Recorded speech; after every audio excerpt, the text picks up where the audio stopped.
ఒక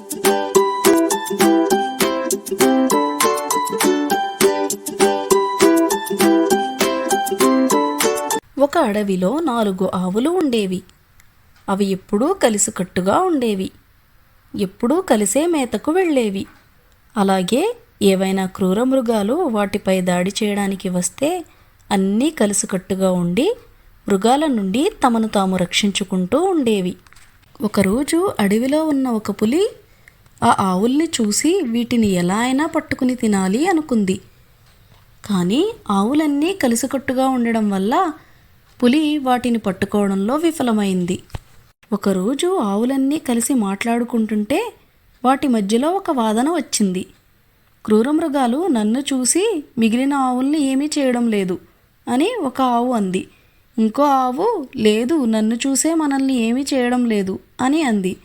నేను గొప్ప అంటే నేను గొప్ప అని ఆవులన్నీ వాదించుకున్నాయి. ఆవుల మధ్య గొడవ రావడంతో అన్నీ మాట్లాడుకోవడం మానేసి ఎవరి మేతను వాళ్ళు విడివిడిగా వెతుక్కోవడం మొదలుపెట్టాయి. ఇదంతా దూరం నుంచి చూసిన పులి నాకు మంచి రుచికరమైన భోజనం దొరికింది. ఎవరికి వారు విడిగా ఉన్నారు. ఇప్పుడు నేను తేలికగా వీటిని పట్టుకుని తినొచ్చు అని అనుకుంది. ఒకరోజు ఒక ఆవు ఒంటరిగా నుంచుని మేత మేస్తుంది. దూరం నుంచి అది గమనించిన పులి ఒక్కసారిగా ఆవుపై దాడి చేసి దానిని చంపేసింది.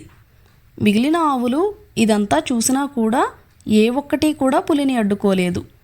తాను చంపిన ఆవుని తిని పులి అక్కడి నుండి వెళ్ళిపోయింది.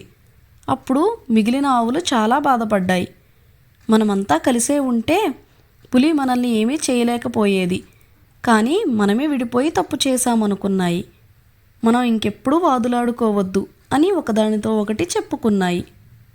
కొన్ని రోజులకు పులి ఇంకో ఆవును తిందామని మళ్ళీ ఆవులు ఉండే చోటికి వచ్చింది. కానీ ఈసారి ఆవులన్నీ కలిసికట్టుగా ఉండడం చూసిన పులి వాటినేమీ చేయలేక అక్కడ నుండి వెళ్ళిపోయింది. ఆ రోజు తర్వాత ఆవులు ఎప్పుడూ కలిసే ఉండాలని నిర్ణయించుకున్నాయి. పులి వాటి దగ్గరికి రావడానికి కూడా భయపడింది. ఎందుకంటే ఐకమత్యమే మహాబలం. మీకు ఈ వీడియో నచ్చినట్లయితే వెంటనే లైక్ చేయండి. ఇలాంటి మంచి వీడియోస్ కోసం మా ఛానల్ని సబ్స్క్రైబ్ చేయండి. Thank you for watching.